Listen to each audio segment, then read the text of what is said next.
además de ello, lo que hacemos es, desde el punto de vista de nuestras competencias de tipo económico, hacer un seguimiento muy estrecho de la situación, de la política que se produce y sus consecuencias económicas, hacerlo de la mano de las empresas, de la mano de la Federación de Empresas, que es como tenemos que hacerlo, y a partir de ese seguimiento y viendo cuáles son las consecuencias, ya se verán las medidas a tomar. De momento, lo que esperamos es que el conflicto termine lo antes posible y, por tanto, estas amenazantes consecuencias económicas que se pueden producir ya no se produzcan.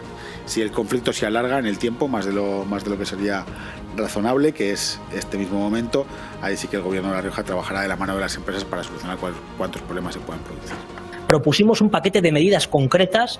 El presidente de La Rioja despreció nuestra mano tendida para alcanzar un acuerdo y, sin embargo, bueno, pues en este asunto tampoco hemos oído al Gobierno de La Rioja que vaya a poner en marcha una batería de medidas. Yo creo que sería importante que el Gobierno, que el presidente de La Rioja sentara a los grupos políticos, al menos nosotros así se lo pedimos, para intentar acordar medidas que puedan paliar, repito, esas consecuencias económicas que pueda tener la guerra y el conflicto, ¿no? ¿Qué tal? Muy buenas noches. Ya lo han escuchado. El Gobierno de La Rioja está abierto a estudiar posibles ayudas a las empresas riojanas afectadas por esa subida de precios derivada del conflicto en Oriente Medio, si este se extiende, ha dicho, en el tiempo. Mientras, el Partido Socialista Regional le reclama una negociación con todos los partidos políticos. Esta distancia es palpable en los partidos nacionales. Mientras el PP pide a Sánchez que baje los impuestos de los carburantes, el Consejo de Ministros hoy no ha aprobado medidas por el momento que alivien a los ciudadanos y a las empresas. Hablaremos de ello en la tertulia, pero ahora quiero que vean unas imágenes. Estas que ven son del campo de la comarca de Cervera de Río Alhama, entre las localidades de Cabretón y Valdegutur. Han quedado totalmente anegadas por el desbordamiento del embalse de Añamaza y del río de esa zona por las lluvias registradas el pasado fin de semana, lluvias que, como saben, nos trajo esa borrasca Regina. Entre los daños ocasionados por el aumento del caudal se encuentran infraestructuras agrícolas destrozadas o infraestructuras de riego. Hoy la consejera de Agricultura ha visitado la zona para conocer con detalle el alcance de los daños ocasionados, unos daños que serán estudiados por los técnicos que elaborarán las distintas soluciones que puedan, como ayudas para atajar los problemas en los que está inmersa esta zona. Toca ponernos las botas también, trabajar, empezar a meter medios mecánicos para intentar quitar el agua de las fincas anegadas y ir dando paso. Y la verdad es que hay bastantes tramos afectados, tanto de regadíos como de infraestructuras agrarias, caminos, y luego bastantes fincas también afectadas que todavía tienen un nivel alto de agua acumulada y que habrá que drenar durante los próximos días. Donde los episodios de fuertes lluvias que hemos sufrido este fin de semana pues tienen un efecto visual que todos podemos comprobar. Estamos comprobando pues cómo ha funcionado los aliviaderos de la presa, cómo el agua pues se le quedó pequeño el río por diferentes circunstancias.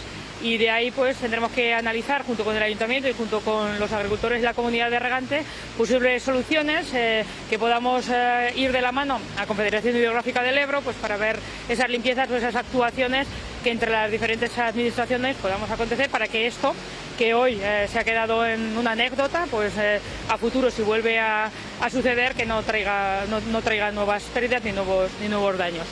Una presa que tiene pues que capta agua de una superficie, de una cuenca muy amplia, y ya sucedió un episodio hace unos cuantos años, en 2013, ha vuelto a suceder ahora y comprobamos, ¿no?, pues como la construcción, cuando ya vaya bajando el nivel del agua, nuestros ingenieros se ponen a disposición de la comunidad de regantes pues para comprobar cualquier desperfecto que pudiera tener. Así a primera vista es impresionante lo que vemos, y agradecer el esfuerzo que desde el ayuntamiento como desde la comunidad de regantes pues hicieron en ese momento en cuanto a poner medidas de seguridad para que pues las personas no tuviésemos la temeridad, ¿no?, de acercarnos a las zonas de peligro, y ver ahora pues qué soluciones poner o qué podemos hacer juntos para para poner remedio y que pues, no se quede más que en eso, en esa anécdota del fin de semana. Son daños hoy de que vamos a evaluar un poco por encima y luego sí que realmente habrá que mirar realmente los daños que hay, porque hay muchas zonas anegadas. Es una presa que ha aguantado, es una presa muy antigua, la parte de abajo puede tener 500 años perfectamente, entonces la presa aquí está, se ha aguantado. Tenemos el aliviadero, tenemos la compuerta, pero cuando es una crecida como esta, una crecida extraordinaria, pues estos no funcionan, entonces desborda. Pero siempre han estado ellos pendientes de nuestra presa y siempre evitando que podría haber desgracias mayores. ¿Qué pasa? Al llover tanto arriba, la laguna que se llama estaba saturada de agua y toda esta agua tiene que salir por aquí y seguirá saliendo. Entonces lo que tenemos que hacer para volver a nuestras fincas a darles uso, porque ha habido muchos años, pues hay que ver, junto con la consejera o como con el ayuntamiento, ver qué actuaciones ahora mismo nos pueden hacer faltas. Bueno, pues la verdad que impresionan esas imágenes, esa caída de agua que veíamos por detrás. Bueno, pues las cámaras de la 7 Televisión, como han visto, hemos estado allí acompañando en esta visita que han hecho las autoridades. Después hemos podido hablar más detenidamente con el alcalde de Cervera, con Álvaro Forcada, y esto es lo que nos ha contado. Muy buenas tardes, nos encontramos con el alcalde Álvaro Forcada, que nos va a contar cómo se han ido viviendo todos estos días. Muy buenas tardes. Hola, buenas tardes. Bueno, cuéntanos, ¿cómo se han vivido estos días aquí con esta situación? Bueno, pues hablamos de Valdegutur, del desbordamiento de la presa de Añamaza y de las inundaciones que se han producido en los cultivos, etcétera. Y bueno, pues ahora hace un ratito hemos estado también pudiendo ver con la consejera Noemí Manzanos, que nos ha estado acompañando hoy a hacer una evaluación de los daños. Y bueno, pues la verdad es que han sido momentos un poco intensos, ¿no? Porque el caudal que llegaba de la cuenca era muy importante, tampoco tenía avisos de remitir, y bueno, el desbordamiento pues al final ha sido importante y ha afectado a toda la cuenca hasta la llegada de la Dama. Y bueno, pues sobre todo es cierto que no ha habido daños personales, y los daños que tenemos pues son fundamentalmente en cultivos, en infraestructuras agrarias, caminos, regadíos, acequias. Y bueno, ahí sí que tenemos mucho trabajo por delante, porque hay fincas que continúan anegadas, y ahora pues nos queda mucho trabajo de campo, de ir a pisar y bueno, pues de entrar con maquinaria, abrir zanjas, dar salida al agua e intentar que todos los cultivos que puedan salvarse pues que se salven. ¿Qué tenéis previsto para ayudar a los vecinos? ¿Cuáles son las ayudas que tenéis en mente? Bueno, pues ahora mismo lo que hay encima de la mesa es, desde el ayuntamiento nosotros hemos puesto en marcha una partida que tendremos que habilitar para este tema de emergencia, de trabajos con retroexcavadora, pues para poder aliviar el cauce del río. También tenemos que poner en marcha un proyecto con Confederación Hidrográfica indicando la actuación que se va a hacer en el cauce, y a la vez se va a pedir la ayuda de emergencia al Gobierno de España a través de delegación del Gobierno, y también las ayudas correspondientes a agricultura. ¿Los vecinos os exigen algo, os piden algo en concreto? Bueno, pues la verdad es que los vecinos que tienen sus fincas anegadas, hombre, al final no es una cuestión municipal, no es un poco de todos. O sea, al final esto es trabajo en equipo de comunidad autónoma, de gobierno, de ayuntamiento y de comunidad de regantes, ¿no? Entonces, y también de los propios agricultores. Un poco, entonces, entre todos, pues tenemos que ir solucionando la situación. Este fin de semana se ha vivido con mucha incertidumbre, ¿no? Estaban preocupados por saber cómo se iba a desarrollar la situación. ¿Cómo lo habéis vivido el pueblo, los vecinos? Al final, pues en Valdegutur, o sea, no era un problema de entrada de agua al municipio, pero bueno, sí de los cultivos. Entonces, pues bueno, esa incertidumbre, sobre todo los agricultores afectados, pues con las inversiones realizadas, pues había campos de espárragos recién plantados, bueno, había sembrados, y al final los agricultores pues sí que tenían ahí pues cierta incertidumbre de ver qué va a pasar con sus cosechas, ¿no? Y estas pérdidas que han sufrido algunos de los agricultores, ¿tenéis pensado ayudarles de alguna manera? Al final, en la agricultura, ya sabes que muchas veces se trabaja con el tiempo, habrá que ver, es pronto todavía para decir, y me imagino que también están ahí los seguros agrarios en los casos de la gente que hace seguros, y bueno, eso es un poco, no es una cuestión del ayuntamiento propiamente, ¿no? ¿Qué medidas tenéis previstas por si esto vuelve a suceder? Porque esto no es la primera vez que pasa esto. No, la vega de Añamaza, estas inundaciones han sido la primera vez que yo, por lo menos en los años que tengo, nunca he conocido nada similar. Y bueno, sí que al final pues que los cauces de los ríos estén limpios, etcétera, ayuda, pero contra la naturaleza, contra la fuerza de la naturaleza y las lluvias torrenciales en una cuenca tan amplia, porque la cuenca del Añamaza, hablábamos antes, sube hasta Añavieja, Soria, y tiene unos 120 kilómetros cuadrados de acogida. Entonces, si se producen unas lluvias torrenciales, pues eso no hay quien lo pare ni quien lo controle, ¿no? Entonces, bueno, ya estamos acostumbrados cada vez más a ver fenómenos meteorológicos adversos, ¿no? Grandes danas, grandes avenidas de agua, y bueno, lo que hay que estar es pues eso, preparados para alertar a la población, sobre todo que no se produzcan daños personales, y luego pues lo que se pueda solucionar a posteriori de daños materiales, pues ir trabajando en ello. Varios vecinos de diferentes localidades se han quejado de que son varias veces las que ocurren estas y que suele estar pues siempre sucio y al final se colapsa y suelen pasar este tipo de cosas. ¿Pero sucio a qué te refieres? Que se desborda el embalse. Han habido varias quejas de diferentes vecinos que dicen que no es la primera vez, que siempre que llueve demasiado pues pasan algunas de estas cosas. Ya, el embalse, o sea, no tiene capacidad para acoger el agua que ha venido en esta ocasión, ¿no? Eso es un tema que tendrá que ver con Federación, pero yo ahí no es un tema municipal, vamos. Vale, y bueno, ¿qué mensaje les quieres transmitir a los ciudadanos para que se queden más tranquilos? Bueno, pues que estamos trabajando, ¿no?, para que esto se solucione e intentar volver a la normalidad lo antes posible. Genial, pues muchísimas gracias, alcalde. Bueno, pues ya saben, aquí siguen trabajando para intentar dar todas las ayudas posibles. Bueno, pues muchísimas gracias, Emily, gracias al alcalde Álvaro Forcada por atendernos en la jornada de hoy, que sabemos que ha sido intensa de trabajo, no solo por esa visita, sino por lo que ha continuado también esta tarde, y viendo, bueno, pues todos los daños, anotando todos esos daños y a ver qué se puede hacer para echar una mano. Bueno, hacemos una pequeña pausa para la publicidad y enseguida volvemos con la tertulia. Hablaremos de la guerra de Irán, de las consecuencias, hablaremos de cómo sube esa subida de precios que ya notamos en los carburantes, también en la energía. Hablaremos de todo ello, lo haremos en los próximos minutos. Seguimos aquí en Punto de Encuentro, pero será a la vuelta de la publicidad. Hasta ahora.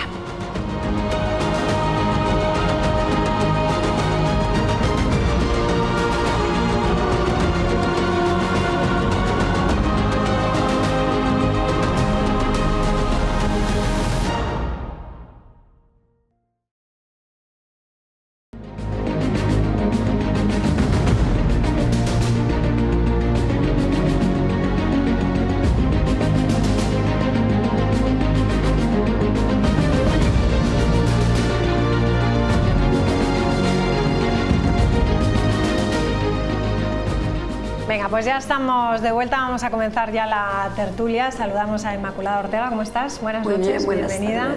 Está con nosotros también Isabel Ilzarbe, ¿qué tal? Buenas noches, bienvenida. Buenas noches. Y está con nosotros también Pedro Muro, ¿qué tal? Muy buenas noches. Muy buenas, muy bien. Bueno, vamos a comenzar hablando un poco de lo que son las consecuencias de la guerra, y vamos a empezar por las noticias que nos llegan desde el Congreso, donde ya se conoce cuál es la fecha en la que el presidente Sánchez va a explicar la postura de España en la guerra de Irán. Será el próximo 25 de marzo, un miércoles. Una guerra que trae consigo una subida de precios que ya notamos todos en los carburantes y también en las energías. Por el momento el Consejo de Ministros no ha aprobado medidas para paliar estas subidas. Rafa Navarro, cuéntanos.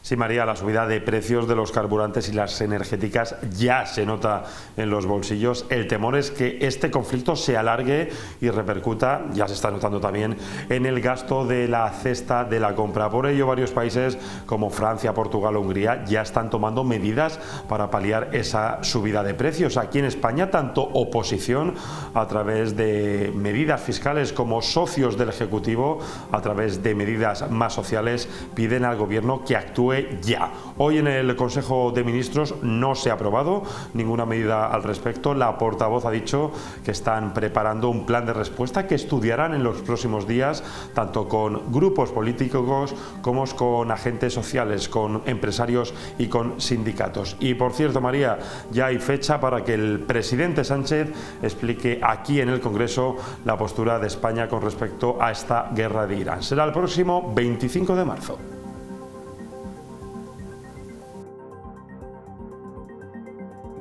Que el Gobierno lleva tiempo preparando un plan de respuesta integral a los efectos de esta guerra que no avalamos. A lo largo de esta semana intercambiaremos ideas con todos los grupos parlamentarios y con los agentes sociales. El no a la guerra no va a hacer que la gente pueda comprar pescado más de un día a la semana. El no a la guerra no va a hacer que mucha gente pueda poner la calefacción todos los días de la semana. Venga, pues hay guerra política también por esto, por las ayudas. No sé qué pensáis. Bueno, Sánchez yo creo que ya lo dijo en la primera comparecencia que salió ante los medios de comunicación. Sí que dijo que cuando hablábamos y anunció en resumen es un no a la guerra, ahí ya avanzó que se iban a estudiar ayudas como se hizo en la pandemia o en la guerra de Ucrania, ¿no? Inma. Sí, yo creo que toda Europa va a poner en marcha medidas. De hecho, las medidas que se pongan en marcha en España tendrán que hablarlas también a nivel europeo. A mí no me cabe ninguna duda. Cuando la guerra de Ucrania se inició, que fue el 2 de febrero de 2022, trajo como consecuencia medidas. Las medidas se aprobaron, se publicaron en el Boletín Oficial del Estado del 30 de marzo. Porque requirieron ese acuerdo con las medidas europeas y luego también con los socios de gobierno. Yo espero que no tarden 2 meses, pero creo que tampoco hay que hacer demagogia en esta cuestión, porque acabamos de ver cómo Partido Popular, Vox y Junts han hecho caer medidas de lo que se denomina el escudo social, que podrían estar aprobadas hace varias semanas, entre ellas el bono energético, por ejemplo. Es decir, que el escudo social contenía medidas, sobre todo hacia población vulnerable, pero también clase media, que en la fricción que tuvieron con el tema de desahucios, que era el punto, si os acordáis, de fricción, hizo que decidieran que no se pusiera en marcha. Hoy estarían en marcha las medidas del escudo social, a las que habría que sumar las de carburantes y demás. Y por último, permitidme que me alargue un poquito más, querámoslo o no, María, estamos empezando a vivir una economía de guerra. Lo decía yo también cuando pasó lo de Ucrania. Nos guste o no, nos toca de lleno el padecer todo este problema de carácter económico y social. Y yo creo que cuando hay una economía de guerra, el país entero tiene que responder. ¿Y quién es el país entero que responde? Pues aquellos que disponen de más capacidad. La banca. ¿O es que va a tener que ganar lo mismo que ganaba? Las grandes empresas de distribución de alimentos. Porque en cuanto empiece a subir, la alimentación va a todo el mundo, al más vulnerable. Y por supuesto el gobierno, las grandes empresas de distribución energética. Es decir, que ante una economía de guerra, y con eso termino, debería de haber también una reacción de aquellos que tienen más y de los que ganan más, para intentar en una política de Estado ayudar a los que tienen menos. Por supuesto, el gobierno también, claro que sí. Bueno, como curiosidad, además, las energéticas han anunciado que eliminan cualquier opción de bonos, o sea, eso ya lo han anulado hasta que se pase un poco la guerra, me imagino, para no perder también, ¿no? Claro, porque... pero ahí el gobierno les va a poder obligar. Quiero decir que el gobierno ahí tiene que obligar, donde le toque. Pero yo es que oí al señor Roy de Mercadona, el hombre, a ver, que no puedes vivir de que pagues buenos salarios o la gente te compre mucho. Deja de ganar una parte si tienes que hacerlo para que este país siga adelante también. Venga, Isabel, bueno, ¿qué primera opinión tenemos sobre un poco, contaba yo al principio, es un poco la disparidad que hay, ¿no?, entre los grandes partidos a nivel nacional. Luego vemos también lo que han dicho aquí a nivel regional. Pero debe haber consenso en esto, deben ser más rápidos, más ágiles estas ayudas. Un poco, ¿qué opinión tienes? Hombre, deberían ser lo más ágiles posibles. Todos entendemos que puede resultar problemático sacar adelante medidas de emergencia, etcétera, pero ya tenemos experiencias previas, ¿vale? Tenemos la experiencia de la pandemia del COVID, tenemos la experiencia de la guerra de Ucrania y tenemos ya modelos legislativos, normativos, etcétera, a los que poder acudir. Por ejemplo, volviendo por ejemplo al ejemplo que ha puesto de la guerra de Ucrania, con el tema de los combustibles, la bonificación, por ejemplo, directa al combustible se aprobó mediante un Real Decreto Ley, ¿vale? Eso se puede volver a hacer. Yo creo que lo más urgente en este momento sería reactivar, como sea, el escudo social, porque va a ser lo que va a garantizar en cierta medida que, sobre todo, las personas en situaciones de mayor vulnerabilidad tengan algún tipo de protección frente a lo que se nos está viniendo encima. Las personas más vulnerables y en general toda la población, pero estoy pensando en personas que lo estén pasando especialmente mal. A todo eso yo añadiría otro tipo de medidas que no sé si se van a poder tomar o no, pero habría que intentar controlar el precio de alimentos, por supuesto el de los carburantes, el de otros servicios que tengan que ver con bienes y servicios básicos. Claro, esto puede parecer complicado, pero por ejemplo con los alimentos tenemos la opción a través de la ley de la cadena alimentaria de intervenir en determinadas partes del proceso. Y además incluso se podría sacar adelante compensaciones a productores, etcétera, para que ellos tampoco tengan que pagar las consecuencias de esta guerra. Claro, todo eso financiado ¿cómo? Pues por ejemplo con gravámenes a los grandes beneficios de las energéticas, a los grandes beneficios de la banca, haciendo pues eso que quien más tiene o quien más va a ganar a pesar de todo, pues, colabore, ¿vale? y aporte algo.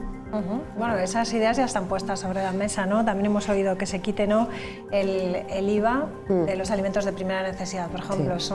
Son opciones que se van lanzando encima de la mesa. Pedro. Bueno, yo creo que si miramos la cesta de la compra de antes de empezar la guerra en Oriente Medio ahora, pues se ha encarecido un montón. Y realmente el beneficiado de este incremento también es el Estado, que está recaudando más vía impuestos y vía IVA. Entonces, lo primero que podría hacer es, en determinados productos o determinados impuestos, pues hacer una bajada inmediata. Eso está en su mano y yo tenía esperanzas en que hoy en el Consejo de Ministros se hubiera tomado, yo creo que todo el mundo estaba en esa expectativa de que hubiera alguna noticia en este sentido y no ha habido ninguna. ¿Vamos a tener que esperar una semana más? Pues cuando se quiere se es muy ágil en determinadas cosas, ¿no? Y yo creo que la cesta de la compra, como bien decíamos, o el precio de los carburantes nos afecta a todos. Más social que eso, yo creo que hay pocas cosas, ¿no? El pan nos cuesta a todos la barra de pan igual y la tenemos que ir a comprar. Y el echar un litro de gasolina, pues vemos cómo se está poniendo. Por otro lado, el hablar del escudo social y el decir que esas medidas, que está claro que tienen un sesgo ideológico que viene de izquierda, que están planteadas por un gobierno, digamos, de progreso, con una mayoría de investidura que nos habló de un gobierno de progreso, un gobierno feminista, y luego rascas y ves que no es verdad, que ahí está Junts para decirles que no, porque Junts no es un partido de progreso ni de izquierdas ni nada de eso, o sea, es un partido de derechas con el que se están llegando a acuerdos en según qué cosas, por lo que todos sabemos, por el tema identitario y por el tema de nacionalista. Entonces, realmente no existe esa mayoría en el Congreso para sacar ese tipo de medidas y por eso vemos que no salen adelante. Pero lo que nos ha dado las urnas. Junts se alió con Partido Popular y Vox. Cuando yo hablamos creo que no ha habido temas, ningún tipo. Pedro, de Estado, hablar de alianza tendría que ser que haya habido algún acuerdo previo. No, han ido y han votado lo mismo, que es muy distinto a decir están aliados en contra de este tipo de medidas. Entiendo tu reflexión sobre Junts, pero es que con quien ha votado es con PP y Vox. Y en temas de Estado, en los grandes temas que afectan a este país, yo suelo decirlo en esta mesa, los consensos no pueden ser cicateros, y en ese caso lo fue. Hoy el escudo social ayudaría a haber tenido ya en marcha medidas, pero diré más, la guerra ha comenzado hace una semana, lo que pasa que la vivimos tan intensamente desde aquí que parece que llevemos tiempo.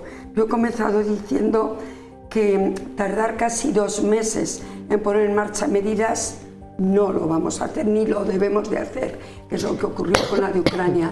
Pero no olvidemos que es una semana que por supuesto que hay que actuar, pero que Europa tiene que hablar y que hay que conseguir que se aprueben y por lo tanto hay que hablar con todos los partidos, porque si no se aprueban, imagínate que PP, Vox y Junts dicen que no. Yo creo que ahora se van a poner de acuerdo en los grandes asuntos, pero es que hay que pactarlos, si no, no se va a poder. Habrá que pactar y habrá que ver qué mayoría tenemos en el Congreso y tomar unas medidas que sean asumibles por la oposición. O sea, si está claro que tú planteas unas medidas en las que hay un sesgo ideológico claro, pues tendrás que buscar quien te lo apoye con ese sesgo ideológico. Pero con que pongan en marcha las de Ucrania, en las que hubo un consenso enorme, también con el Partido Popular ya está. Porque eran pues hay que buscar el consenso sociales. A través del diálogo. Correcto, y eso pues puede tardar unos días. Venga, Isabel, esperemos que no más. No, yo iba a decir que es que hay que pensar que estamos en un contexto en el que ya el hablar de sesgos ideológicos en medidas que tienen que ver con atención social a personas en situación de vulnerabilidad, en situación difícil o incluso a la propia clase media, bueno, me parece que está fuera completamente de lugar. Vamos a ver, estamos en un momento en el que si lo que hace falta son consensos, hablar de sesgos ideológicos en medidas que tienen que ver con protección social no cabe, sobre todo porque la protección social es algo que debería ser transversal, que no depende de una ideología o de otra, y no debería depender en este momento. Está claro que no es así, o sea, está claro que no es así, bueno, que pues cada habrá que ver también por qué parte de quién no es así. Pues ve que se tomarían unas medidas u otras y sería beneficioso para la gente en general unas medidas u otras. Pero hay que confiar que sí que va a salir, por ejemplo, un escudo social una grande, bajada de los impuestos a los carburantes, pues beneficiarían a todo el mundo.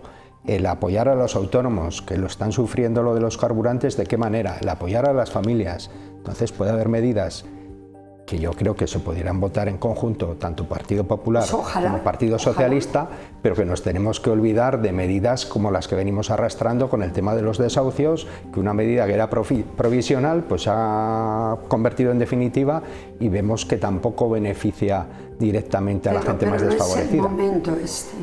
Este momento es arrimar el hombro. Pero para arrimar el hombro, lo que hace falta es un diálogo. Que por el desahucio no nos aprueben las medidas sociales, yo es que no lo entendería. Para ver un diálogo, no sé para ver un diálogo, esperemos. Y para ver un acuerdo tiene que haber diálogo. Y eso es lo que falla. Vamos a ver ejemplos de lo que estamos hablando, ¿no? Después de estos 10 días de guerra, uno de los sectores que estamos diciendo más afectados por este conflicto es el transporte por carretera. La subida del combustible está impactando directamente en esa actividad de muchos transportistas. La mayoría son trabajadores autónomos que ven cómo aumentan sus costes en apenas unos días, lo que estamos hablando. Vamos a verlo. El precio del gasóleo se ha disparado en los últimos días. En apenas una semana ha subido entre 30 y 40 céntimos por litro, lo que está tensionando la actividad de muchos transportistas. Un camión pesado, un vehículo de 40 toneladas, depende de la ruta que haga, si está haciendo regional, nacional o internacional, puede andar entre los 3.000 y los 5.500 litros de consumo mensual, lo que supone de incremento de coste directo en la cuenta de explotación. Entonces eso es inasumible para cualquier empresa. El impacto es especialmente grave para este sector, donde el combustible representa una parte fundamental de los gastos de explotación. Tener en cuenta que el porcentaje de coste en una cuenta de explotación de un vehículo anda entre el 30 y el 40%. Por lo tanto, con todo lo que ha subido el combustible, pues es un impacto brutal. Por ello recuerdan que existe un mecanismo legal para adaptar el precio del transporte a las variaciones del combustible. El sector de transporte desde hace años tiene una tasa de indexación de combustible que tiene que aplicar inmediatamente cuando el combustible se dispara, y más en un caso como este, que ha sido una subida tan exagerada. La tasa de indexación se calcula entre el precio en el que tú negociaste unos precios y el precio en el que se encuentra en la actualidad. Ponemos un ejemplo, ha subido el combustible un 20%. Y la tasa de indexación dice que es un 30% de ese 20%. Pues el 30% del 20% sería 3 por 2, 6, el 6%. Tú tendrías que cobrar tu viaje, que vale 500 euros, más el 6% de esos 500 euros como tasa de indexación. Venga, pues vamos a escuchar también a la Unión de Profesionales y Trabajadores Autónomos de UPTA, que ha propuesto al Gobierno de La Rioja un plan, se llama Plan Protege Autónomos, con 17 medidas para hacer frente al encarecimiento de la energía, el combustible y las materias primas, con propuestas como aplazamientos, por ejemplo, de impuestos, que es lo que estamos hablando, la financiación o ayudas directas también.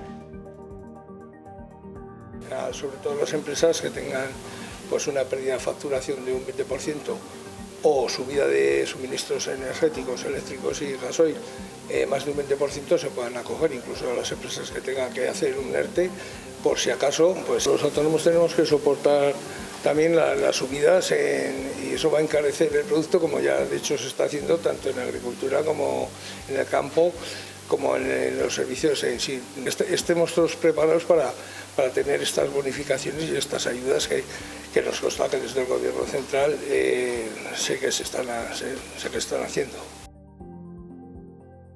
Mira, pues esta es la situación que palpamos aquí en La Rioja. Estábamos hablando del transporte, que eso repercute directamente en la cesta de la compra, ¿no? Totalmente, todo lo el lleva al transporte supermercado. acaba en la cesta de la compra. ¿De qué manera? De todas maneras, yo creo que estamos viendo un poco entre todos en esta mesa que las medidas tienen que llegar, que van a llegar y que tienen que ir en todo el abanico, efectivamente. Carburantes, transporte. Yo recuerdo cuando hablas de Ucrania que había bonificaciones en todo tipo de transporte público, pero también a los transportistas como autónomos del sector. Lo que sí que me gustaría, pero no es que me quiera llevar a otro terreno, pero recordar por qué estamos así y a quién tenemos enfrente y cómo estamos en manos de una persona, bueno, de varias, pero fundamentalmente de una que es Trump, que, Dios mío, o sea, si alguien tenía duda en su primera legislatura de que podía llevarnos lejos, según dicen, el equipo asesor que tiene ahora está al 100% con estas medidas, el que tuvo antes lo iba conteniendo, pero que si esto fuera como la guerra de Ucrania, uno y otro, pongo unas medidas en marcha, vienen los refugiados, pongo también medidas para los refugiados, o sea, es algo que tenía como más control, pero yo no sé qué va a pasar aquí, ni quiero asustar a nadie porque creo que al final el sentido común se tiene que imponer, pero es que aquí se ha revuelto absolutamente todo, y dentro de lo malo, por lo menos nosotros tenemos un gobierno y espero que tengamos también una oposición que pacten esas medidas y que se proteja a la población española, pero aún protegida en la parte social y económica, seguimos teniendo el problema fuera y alguien que está removiendo el avispero como un loco. Entonces, por terminar en ese sentido, no solamente hay que poner medidas, hay que tener la fuerza y la determinación de decir también qué se opina sobre quien ha creado y está creando semejante conflicto a nivel mundial.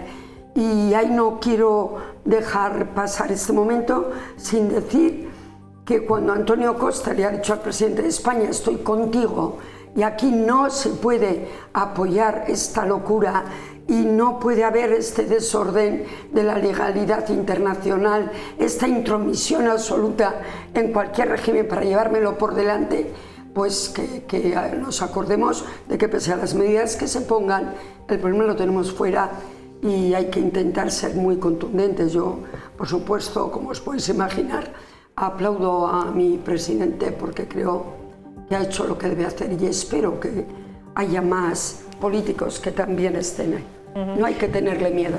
Costa ha dicho, ¿no? Discrepa de von der Leyen sobre ese ataque a Irán. Ha dicho que la Unión Europea debe defender el orden internacional basado en... Claro, es que von der Leyen de repente también ha hecho saltar por los aires la idea europea de la protección absoluta de la democracia, del orden internacional, pero que el orden internacional no solamente es que exista la ONU o que no, es que se proteja a los ciudadanos democráticos en sus derechos democráticos de sus países, que aquí no vale, ahí va que invado, pero ¿desde cuándo? O sea, te está sabiendo mal que te metas a la casa de otro, que alguien se meta a la casa de otro y hay que desahuciarle sí o sí, pero me meto a Venezuela, ahora Irán y aquí no se desahucia a nadie. ¿Qué os parece, bueno, ¿Cuál es la postura que está tomando Europa, ciertos países dentro de Europa, Alemania, Francia? Bueno, con independencia de lo que haga Europa o de lo que pase en el mundo, yo creo que las medidas se deben de tomar porque creo que el peso de España, pues la verdad que es muy pequeñito.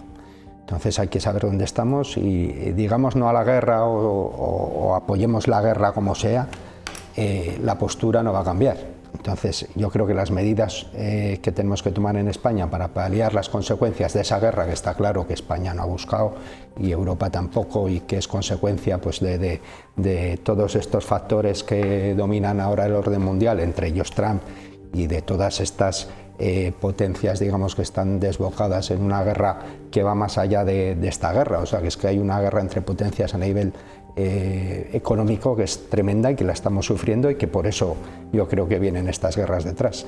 Entonces yo creo que las medidas deben ser ágiles, se deben de tomar ya, porque las reacciones políticas que pueda tomar España con respecto a esto no van a solucionar en el corto o medio plazo pues absolutamente nada. Y la población ya hoy en la cesta de la compra y al echar carburante pues lo está notando, y lo vamos a seguir notando, y nosotros no está saber cuándo va a acabar esta guerra. Entonces yo creo que las medidas se deben de tomar ya.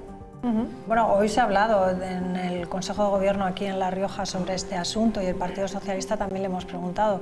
Vamos a escuchar qué es lo que han dicho, porque el Gobierno de La Rioja dice estar abierto a estudiar cuáles pueden ser esas posibles ayudas si continúa la guerra. Vamos a escucharlo. Y además de ello, lo que hacemos es, desde el punto de vista de nuestras competencias de tipo económico, hacer un seguimiento muy estrecho de la situación, de la política que se produce y sus consecuencias económicas, hacerlo de la mano de las empresas, de la mano de la Federación de Empresas, que es como tenemos que hacerlo, y a partir de ese seguimiento y viendo cuáles son las consecuencias, ya se verán las medidas a tomar. De momento, lo que esperamos es que el conflicto termine lo antes posible, y por tanto estas amenazantes consecuencias económicas que se pueden producir ya no se produzcan. Si el conflicto se alarga en el tiempo, más de lo que sería razonable, que es este mismo momento, ahí sí que el Gobierno de La Rioja trabajará de la mano de las empresas para solucionar cuántos problemas se pueden producir. Propusimos un paquete de medidas concretas. El presidente de La Rioja despreció nuestra mano tendida para alcanzar un acuerdo. Y sin embargo, bueno, pues en este asunto tampoco hemos oído al Gobierno de La Rioja que vaya a poner en marcha una batería de medidas. Yo creo que sería importante que el Gobierno, que el presidente de La Rioja sentara a los grupos políticos, al menos nosotros así se lo pedimos, para intentar acordar medidas que puedan paliar, repito, esas consecuencias económicas que pueda tener la guerra y el conflicto, ¿no? Pues ahí vemos esa distancia, ¿no?, también de los partidos a nivel regional. Yo, sin embargo, me vas a permitir que los he visto, y creo que es lo que estamos diciendo aquí. El Gobierno de España no ha terminado, no ha puesto en marcha medidas, las está estudiando y las va a consensuar. El Gobierno de La Rioja no ha puesto en marcha medidas, quiere consensuarlas y va a dialogar. Y el jefe de la oposición del Partido Socialista le dice dialoga, que es lo que decimos Pedro y yo, Isabel. O sea, en el fondo creo que estamos de acuerdo. Sí, yo creo que sí. Hay que ser ágiles, es lo que queremos, ¿no? Y que de alguna forma se mitigue todo esto, máxime cuando yo veo que el principal beneficiado, entre comillas, es el Estado, que está recaudando hoy más que hace un mes. Y que eso tiene que revertir y tiene que ser ágil a la hora de devolver ese dinero al ciudadano. Con una guerra, hay una guerra. Desgraciadamente suben los precios, y el Gobierno, el Estado recauda más. Discúlpame, es que creo que tenemos que tener también sentido de Estado. Y hay veces que cuando veo las cosas así, aunque como alcaldesa yo suelo decir que también, que todos somos Estado, alcaldes, Gobierno de La Rioja y España, pero también cada ciudadano somos Estado. Es decir, hay momentos en la vida en los que tenemos que tener, como cuando nos ocurrió la pandemia, que dijeron 49 millones a casa, y nos fuimos 49 millones a casa. Pues aquí todos juntos a lo que nos toque. Y si no, no vamos a dar la respuesta que la gente necesita. Yo como alcalde sí que me quita el sueldo, el precio de los carburantes, o sea, el precio de los carburantes y el precio de la electricidad. Si en mi casa digo, bueno, pues apagaré la luz, pondré menos la lavadora, lo que sea. Pero ahí en la gestión municipal digo, madre mía, la que se nos viene encima, porque ya sabes que es algo a lo que estamos obligados y que dependemos mucho de los precios ha subido en una semana solamente la luz. Los expertos han dicho que la mejor hora para poner las cosas en casa a las 3 de la mañana. Así que si estáis animados, es que las farolas no tienen hora, se hace de noche y se encienden todas. Yo me acordaba de la licitación de obras, yo tengo ahora que licitar una obra. Estaba pensando, y el coste de materiales. Diciendo han subido un 30% los materiales. Ahora colocas una licitación, ¿quién la va a coger? O sea, todo sube, todo. Está. Venga, pues antes de pasar al siguiente tema, lo que decía, ¿qué os parece un poco la postura de Europa? Estamos viendo, realmente no hay una unidad de todos los países, ¿no? Por un lado vemos que está Alemania, por otro está Francia, España también hace su papel. Un poco, ¿qué pensáis de la postura o qué debe hacer Europa en este sentido? Porque hemos oído a von der Leyen que se ha acabado el orden mundial como lo conocíamos, algo que parece que hoy ya se ha arrepentido también de haberlo dicho. Lo diga o no lo diga, es una realidad que el orden mundial no es el mismo de hace unos años. Pero es que ya no ha dicho eso, lo que ha dicho es que tenemos que ponernos otra camisa, porque la camisa del orden mundial no es... Ha dicho la realidad ya es qué distinta. Tenemos que hacer.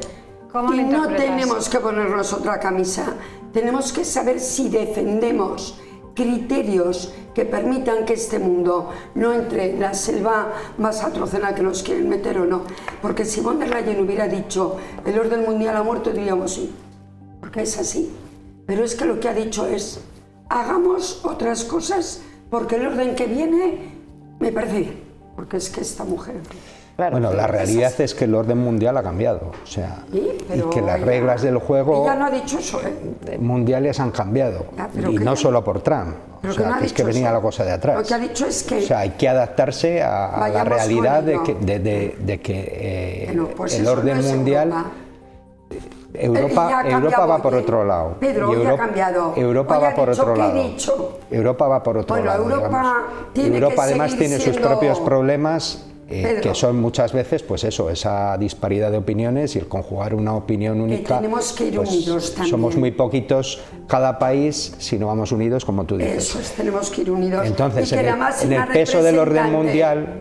Pero que la máxima representante diga esa barbaridad, afortunadamente 24 horas... En el peso del orden mundial, pues está claro que España así en Europa pues puede decir poco y que cada país de Europa por sí solo puede decir poco contra estas grandes potencias económicas. Pero la máxima en el plan bélico también. Que tiene que esperar a tener una posición común. Pues no puede ir ella diciendo lo que quiera. Ese es uno de los problemas de Europa, que estos otros regímenes y estos otros países, pues sale uno dando una rueda de prensa, Trump, el que sea, da una rueda de prensa y hace lo que le da la gana, y aquí tenemos un sistema que es bueno, pero que es mucho más, digamos, inflexible o poco ágil a la hora de tomar decisiones y de llevar una postura común única que nos debilita con todos estos cafres del orden mundial, digamos, o sea, así de claro. Oye, ¿qué dirán los ciudadanos estadounidenses? Me imagino que a ellos también les afectará todo esto, ¿no? El conflicto, lo mismo no nos va a afectar solo a Europa, ¿no? Y a los países de Oriente Medio, ¿no? Bueno, digo yo, podrían hacer un poquito de presión también, ¿no? Los ciudadanos estadounidenses.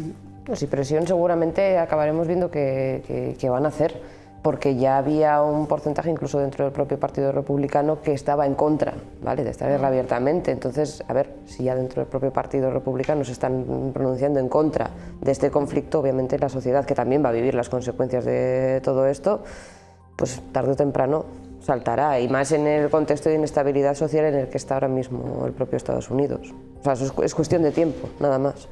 Yo también estoy de acuerdo con Isabel, y escribí hace poco una columna en el periódico de esta casa diciendo que yo espero que los estadounidenses de a pie reaccionen. Lo que pasa que si nosotros estamos descolocados, daros cuenta en qué situación están viviendo ellos también.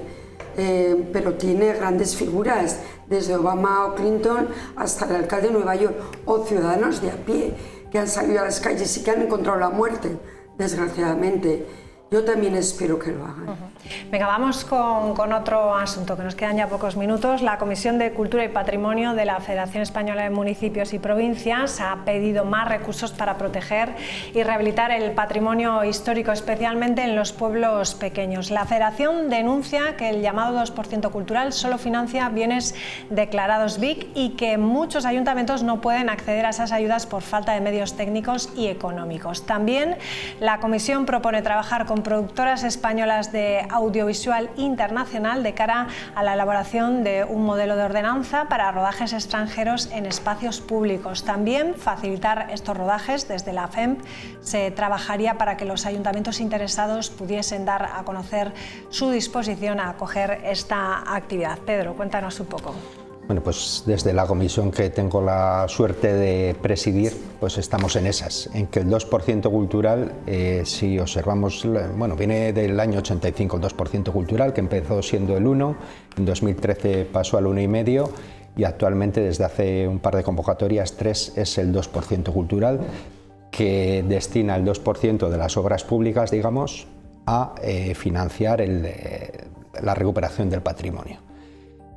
Sale todos los años una convocatoria anual, la última dotada con 80 millones de euros, en la que todo aquel ayuntamiento que tenga un bien declarado PIC, que es lo que se pide, pues puede optar. ¿Qué pasa? Que si miramos las últimas convocatorias, los pequeños ayuntamientos que el patrimonio no eligen dónde se va a situar y no podemos decir ni saber dónde va a estar un BIC con respecto a la economía y a la población de un lugar, pues lo que pasa es que esos bienes patrimoniales que son BIC, que necesitan el dinero del Estado de esta convocatoria y que tienen esos pequeños ayuntamientos, pues se ven limitados a la hora de poder presentarse a esas convocatorias por falta de recursos, porque no es lo mismo un ayuntamiento, se me ocurre como el de Logroño, que puede tener sus técnicos municipales, arquitectos, unidad de arquitectura, que en la misma casa te elaboran un proyecto, que un ayuntamiento pequeño, como es el caso de muchos ayuntamientos en La Rioja o en Castilla y León sobre todo, en los que tienes que ir a contratar un proyecto fuera con el desembolso económico por delante y luego pues ver si te llega o no la financiación. Entonces, dentro de la comisión sí que estamos de acuerdo, además, en un acuerdo de consenso con los 25 alcaldes que la formamos de todos los grupos políticos, en observar lo que ha pasado en las últimas convocatorias para trasladarle al Ministerio esa realidad, que el dinero a las pequeñas poblaciones, esos 80 millones de euros, no están llegando.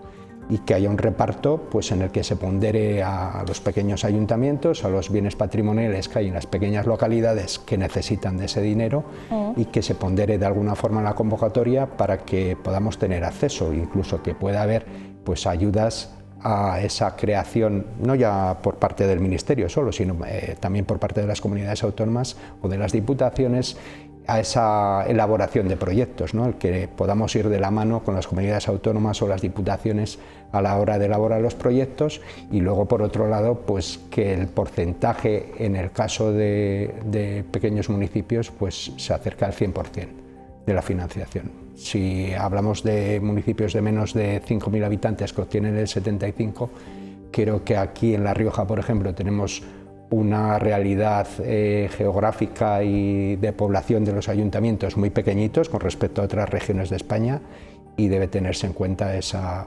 realidad a la hora de decir, pues bueno, este BIC que está en esta pequeña población que tiene menos de 500, menos de 200, menos de 100, pues en vez del 90 va a ir al 100% porque si no es imposible que lo saquen adelante. Me parece muy bien, habéis tenido consenso en la comisión. Hemos tenido consenso y estamos en ello. Se elevará a la Junta de Gobierno de la Federación y ya la Junta de Gobierno de la Federación es quien lo traslada a los ministerios implicados, que en este caso son 3, el Ministerio de Vivienda, el de Cultura y el de Fomento, digamos, el de Transportes. Ojalá. Ojalá. ¿Cómo se beneficiaría, no? Claro, claro. Yo ahora me estaba acordando de los teatros, el Teatro Bretón de Logroño y el Bretón de Haro se hicieron con cargo al 1% en su momento, pero claro, ¿qué equipos tienen? Es que hay tanto que hablar en el tema más que municipal, del reparto y sobre todo de la consideración que hay que tener sobre las cuestiones que afectan al gobierno del Estado y las comunidades autónomas y los municipios, porque se nos aplican criterios, ¿verdad?, que no tienen ningún sentido. A todos por igual. Que no podemos. Me acaba de ocurrir a mí ahora con una ermita que han quebrado las crujías del tejado, ¿vale? Y hay que repararla. Orden de ermitas. He pedido que viniera una técnica, un tema estructural, el 60%. ¿Pero cómo? Es que vale este tejado 200.000 euros. Sí, pero es del siglo XVII y no es Vic. No es Vic. Y si fuera Vic, el 90% ya, pues mira que se va a caer. Lo digo y se pierde, ¿no? Claro. ¿Por qué se va a caer? Sí que la orden de ermitas nos llega a todos. 80.000 euros. Entonces, es que nos ocurre tanto que me parece muy bien que al menos desde la FEM sí que la orden de ermitas en La Rioja, porque la situación en otras comunidades distintas es distinta a la nuestra, y yo creo que la orden de ermitas tú te habrás beneficiado en esta legislatura de alguna obra para que pueda y que está llegando bien. Tiene una capilaridad en todo el territorio de La Rioja. Ese tema no lo pongo en duda, pero el tema de Vic es un tema técnico. El tema de Vic es entonces, simplemente claro, te ponen que tiene sí. que ser Vic para llegar a ese 90. Claro, pero es que de alguna forma hay que premiar a los bienes que, digamos, tienen más valor patrimonial, y yo entiendo que hay que reconocerlo así. ¿Queréis que eso no ocurra? Yo humildemente quiero a nivel que nacional no ocurra aquí. Estamos hablando de que todos los BIC son iguales y no está llegando al medio rural esas ayudas porque no tenemos medios los pueblos pequeños para elaborar esos proyectos o para asumir el tanto por ciento que nos toca en un BIC, que seguramente estamos hablando de inversiones mucho mayores, porque un BIC, igual con una pequeña subvención de 20-30.000 euros que podemos pedir en la orden de ermitas, te soluciona bien poco en un BIC. Entonces, lo que estamos pidiendo es algo más. Tú que te has recorrido viendo patrimonio aquí en La Rioja, un poquito, un poco bastante. Cuéntanos un poco, bueno, la realidad que ellos viven, la realidad que tú has visto también. Sí, no, a ver, para empezar hay que tener en cuenta que todo el desarrollo de la Ley de Patrimonio de 1985 no está pensado para los pequeños municipios, ¿vale? O sea, ni se pensó entonces, ni se ha pensado después, ni nadie se ha sentado a revisar lo que va a pasar. Llegamos las mayores. Cuando en realidad esto que voy a decir pasa en La Rioja y pasa en prácticamente todas las provincias españolas y en todas las comunidades autónomas. En más del 70% de los bienes de interés cultural, entrando ya solo a los bienes de interés cultural declarados como tales, están fuera de los grandes municipios. Por tanto, teniendo en cuenta esa realidad que se conoce perfectamente en el Ministerio, no tiene ninguna lógica que estén pasando estas cosas y que después de tantos años, con la Ley de Patrimonio en vigor, estemos ahora a estas alturas, pues bueno, teniendo que reclamar a los ministerios implicados que, oigan, dense cuenta de que no se puede tener a todos los BIC por igual, que hay municipios pequeños que necesitamos otro tipo de consideraciones para poder optar a esto. No tiene ningún sentido. Bueno, pues buena reflexión, sí, habría que empezar por la base entonces. Bueno, pues muchísimas gracias a los tres, estaremos pendientes también a ver qué es lo que pasa con este punto en la Federación, nos mantienes informadas. Y ya les dejamos a ustedes con gracias, buenas noches, y les dejamos a todos ustedes con Código de Barras y La Tabina. Adiós, buenas noches.